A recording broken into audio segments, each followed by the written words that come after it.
नाजरीन, गुज़िश्ता दिनों लाहौर में एक खातून शॉपिंग की गर्ज से बाजार में आई तो नाम निहाद आशिकान रसूल ने हंगामा बर्पा कर दिया कि इस खातून ने कुरान पाक की तौहीन की है। बात सिर्फ इतनी सी थी कि इस खातून के कपड़ों पर अरबी कैलीग्राफी में कुछ लिखा हुआ था, जिसे वहां पर मौजूद लोगों ने यह समझा कि खातून के कपड़ों पर कुरान पाक की कोई आयत लिखी हुई है और ये खातून जानबूझकर कुरान पाक की तौहीन कर रही है। अब होना क्या था कि देखते ही देखते वहां पर लोगों का हजूम जमा हो गया और हर जानिब से ये आवाज़ें आने लगीं कि गुस्ताखे रसूल की एक ही सज़ा, सर तन से जुदा, सर तन से जुदा।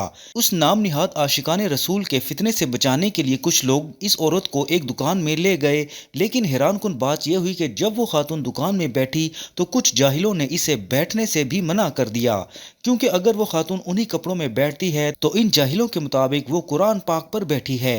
और एक शख्स तो वहां पर ये कह रहा था कि इस खातून ने कुरान पाक की गुस्ताखी की है, इस वजह से मैं इसकी गर्दन उतार दूंगा और मैंने इसे अभी गोली भी मार देनी है। वो तो शुक्र है कि एसपी शहर बानो साहिबा का, जिन्होंने वक्त पर आकर इस औरत को बचा लिया, वरना मजहब के नाम पर एक और बड़ा हादसा हो जाता। अजीब बात तो यह है कि बाद में उस खातून से मुआफ़ी भी मंगवाई गई कि वो आइंदा ऐसे कपड़े नहीं पहनेगी, जबकि इस तरह के अरबी डिज़ाइन के बहुत से कपड़े ख़वातीन बड़े शौक से पहनती हैं, क्योंकि जहां पहले कपड़े इंग्लिश ज़बान के अंदर डिज़ाइन किए जाते थे, अब वो अरबी ज़बान के कल्चर को प्रेजेंट करने चाहती हैं और बाकायदा बहुत से ब्रांड इसे ऑनलाइन सेल भी करते हैं। इन कपड़ों पर कोई आयत नहीं बल्कि अरबी ज़बान में गालिबन खूबसूरत लिखा हुआ था, जिसे अक्ल के अंधों ने कुरान पाक समझकर तौहीन डिक्लेयर कर दिया। बिलफर्ज अगर तौहीन भी होती तो इसके लिए बाकायदा पाकिस्तान में कानून मौजूद है।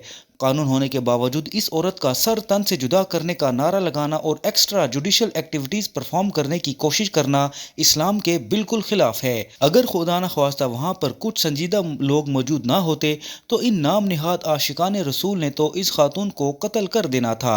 एसपी शहर बानो साहिबा ने बड़ी बहादुरी के साथ इन जाहिलों को समझाया और इस खातून को वहां से बचा कर निकाला। इस मौके पर ताहिर अशरफी साहब ने भी इस वाक़े की सख्त मजम्मत की। उन्होंने कहा कि इस तरह के लिबास मुसलमान ममालिक में न सिर्फ खवातीन बल्कि मर्द भी पहनते हैं। इस लिबास में कोई ऐसी तहरीर मौजूद नहीं थी जिससे कोई गुस्ताखी हो जाती। ताहिर अशरफी साहब ने कहा कि इस खातून की बजाय इन लोगों को माफ़ी मांगनी चाहिए जिन्होंने इस खातून को हिरास किया, क्योंकि ये जाहिल लोग शरीयत और इस्लाम की बदनामी का सबब बनते हैं। नाजरीन, ये पहली बार नहीं है बल्कि इससे कबल भी बहुत से ऐसे वाक़यात रिपोर्ट हो चुके हैं और इस तरह की जुडिशल एक्टिविटीज़ परफॉर्म करके ये लोग पूरी दुनिया में इस्लाम को बदनाम करते हैं। ना तो उन्होंने कुरान को खुद पढ़ा है और ना ही शरीयत पर अमल कर रहे हैं। अगर उन्होंने कुरान पढ़ा होता कि अल्लाह ने मर्दों को भी ये हुक्म दिया है कि अपनी निगाहें नीचे रखें और बदनिगाही से बचें, और यहाँ पर तो इन जाहिलों का हाल ये है कि इस खातून को बीच बाजार में कपड़े उतारने का कह रहे हैं। इससे बड़ी जहालत और क्या हो सकती है। इसी वाक़े पर वीडियो बनाते हुए मुझे अली भाई की वो बात याद आ गई कि अगर बाज़ार में किसी जगह पर अरबी ज़बान में ये लिख दिया जाए कि यहाँ पर पेशाब करना मना है, तो लोग ना सिर्फ ऐसा करने से बाज आ जाएंगे बल्कि इस दीवार को चूम कर वहाँ से चले जाएंगे।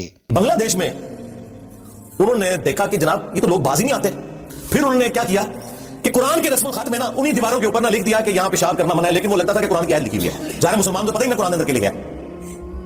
फिर उन्होंने कैमरे लगाए, जो बंदा नाड़ा खोला लगता था सामने देखता था ऐसे डर के आगे चला जाता। ये वीडियोस हैं YouTube पे और ये ओरिजिनल सोशल एक्सपेरिमेंट। खुदा से दुआ है कि खुदा ऐसे लोगों के शर से मुस्लिम और गैर मुस्लिम दोनों की हिफाजत फरमाए और ऐसे लोगों को हिदायत नसीब फरमाए।